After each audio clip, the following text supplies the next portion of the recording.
guys, Dave here from Dave's Lawyer Shopworks, and on this episode we are continuing the Fargo build. So I think last I left it I'd said we were done with welding for now on the truck. Well, then that happened. So Brooke has been pretty keen on growing some more skills at basic welding, and what better way to do it than to tackle what needs to be replaced on the floor on the passenger side. So today she was learning grinder safety and such, and did really good cutting everything out. So we got a good idea of what we got to replace. Looks like, I don't know if you can really tell, but it looks like we got to jack up the cab mount a little bit because it's on an angle. It's supposed to be level with the frame, and that would go part and parcel why it's hard to close the door. So anyway, that's not happening right now. That's going to continue on as she has time and I have time. So today we are working on brakes and wheel hubs. You remember on the front we had that passenger side wheel hub that was just completely ruined. The outer bearing was so sloppy in its bore that I had never even seen one that bad. I've seen them where they spun a bit and you have to stake them to hold them back in. No problem, but this was completely just wallered right out. Anyway, the good news is the spindle is in perfect shape. No worries there. Obviously the brakes look cruddy, but we're just going to remove those anyway to replace all the new stuff going on. The good news is there's no rust or rot on the backing plates. We're really happy there. And as you can see on the driver's side, we're already stripped down. I wire brushed it off, cleaned everything up, and we're going to get going on replacing the wheel cylinder and the brake line, the flex hose, and then start putting the brakes together. Now, I also spent some time at a couple of scrap yards, dug up a couple of good hubs. I'm swapping, like, okay, 1968 and earlier, and then right up to about 71, 72. Dodge ran left-hand threaded lug nuts on one side of the truck. Cars, muscle cars, didn't matter. One side was left-hand thread. The passenger side was right-hand thread. Pretty annoying if you haven't been around it for a while and you forget, or you just never had the experience. Let me see if I can find you a lug nut. And I can't. But when I do, I will show you. Now, oh yeah, here they are. You see on the lug nut, it's got a nice L on it. L for left hand, doesn't get any simpler than that. And then the right hand ones, hopefully you can see that, R. Now you notice I got 10 R's. What I've done is when I went to the scrapyard, I took 2 passenger side hubs that were good. So I'm putting one passenger side hub on this side and one passenger side hub on the passenger side, obviously. And they are going to take care of the left-hand lug nut issue. Now, something else we're going to do, what I did was I cut all the rivets and knocked them all out. These are the hubs without the drums riveted to them. Now, because those are bolts, you run into an issue trying to line everything up. So not only do you have to line up your hub with the 5-star pattern on the wheel, you also have to line up your drum with the 5-star pattern on the wheel. And that's why the drums were originally riveted on, but the replacement drums don't the replacement drums don't have the rivet holes. Okay, great. What do you got to do there? Well, what I'm going to do is I'm going to pick up some screw-in style wheel studs. Right-hand thread only, it's all I need. And pick up 10 of those, and you screw them in from the back side, torque them to a spec, and then it's just going to look like it's got regular wheel studs on this side. There's a lot of racing applications for it. I'm not worried about availability. Might take a little bit of time to get them, but it's worth it. But for now, I've gone through, I've got good wheel bearings to put back in everything, waiting on one wheel seal, and anyway, we can get assembling what we have, and hopefully we'll at least get the driver's corner here buttoned up, at least as far as assembling the brakes up to the new flex hose, and the drum more or less sitting there in place with the hub and everything on until I can get the screw and wheel studs. Alright, stick around, could be fun, might even be of interest. Here goes, guys. Alright guys, so here we are. We've got our brake cylinder and brake flex hose left in place right now.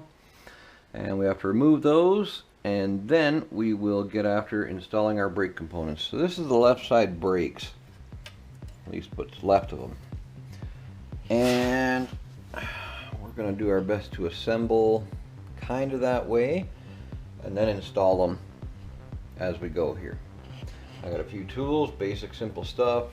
A couple things are specific to drum brakes. You don't need them. I like to use them depending on how things go anyway. And there's many other ways to do it, whatever makes you happy. So, alright, let's get going here. Simple and easy. I hope you can see this.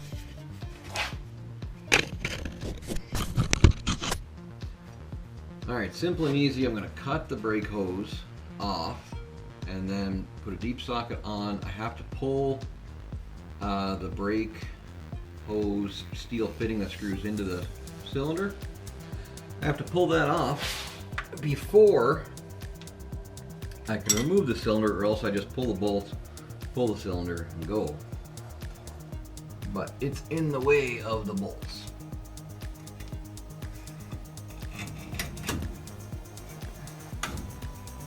There. We'll just move that out of the way for now and get it out of the frame later. So now on these guys, it's just a 1/2 inch.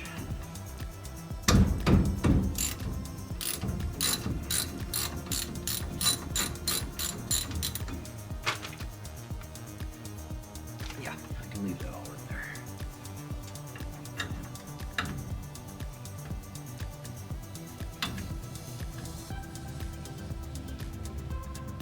Alright, good.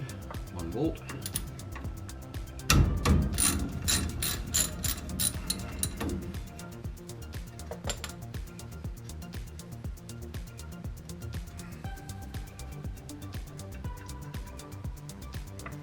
Two bolts.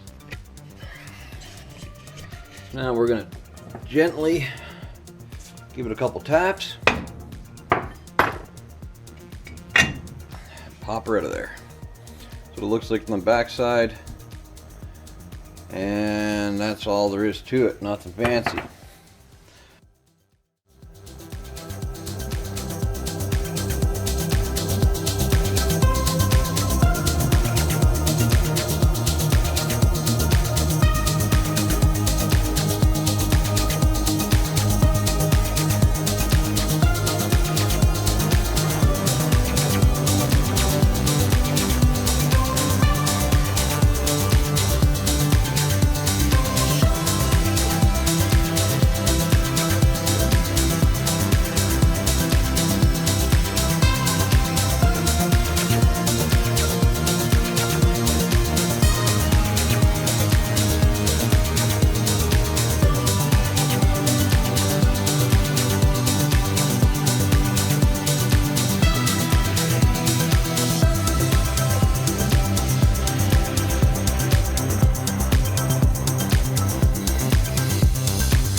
This is our cable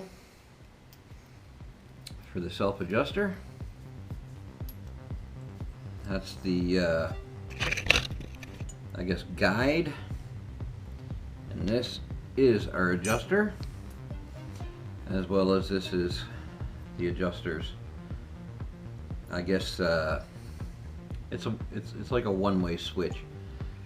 It'll allow it to click one way, but it won't allow it to back off. It's a stop, I guess, an adjustment stop.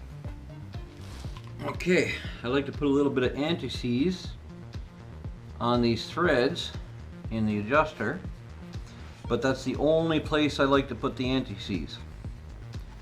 Don't ever put anti-seize in for your sliders, like if you're doing calipers and you want to lube up the sliders. Do not use anti-seize, because anti-seize will dry up to a hardened paste and it will stop the caliper pins from sliding properly. Anywhere where there's a thread, it's alright. Use it because it's there to stop corrosion. So you take a little bit of grease and you have to wipe it on these pads right here. Just a little bit, nothing crazy. It's just there to stop the brakes squeaking. There's 6 pads on each drum assembly, and that's normal. It doesn't have to be specific Dodge, Chev, Ford, or whatever.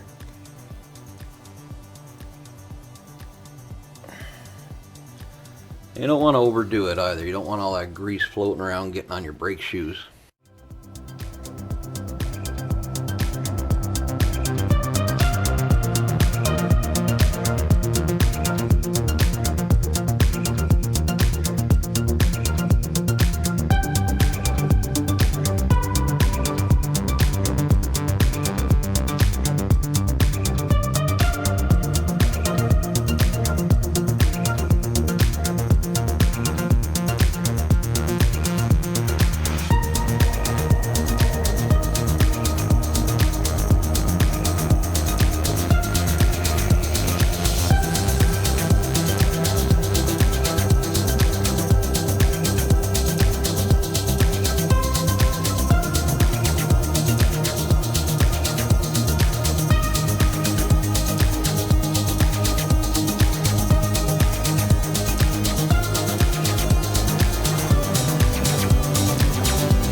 Alright, so essentially that's it. I'm going to put the passenger side together. That we might pack wheel bearings, we might not. Basically, once the passenger side's together, I can finish up with plumbing the front, and that'll get us that much closer. Alright, maybe if I get to it tonight, we'll go through the rear. If not, I'll save that for another time. Thanks very much, guys. Have a good one.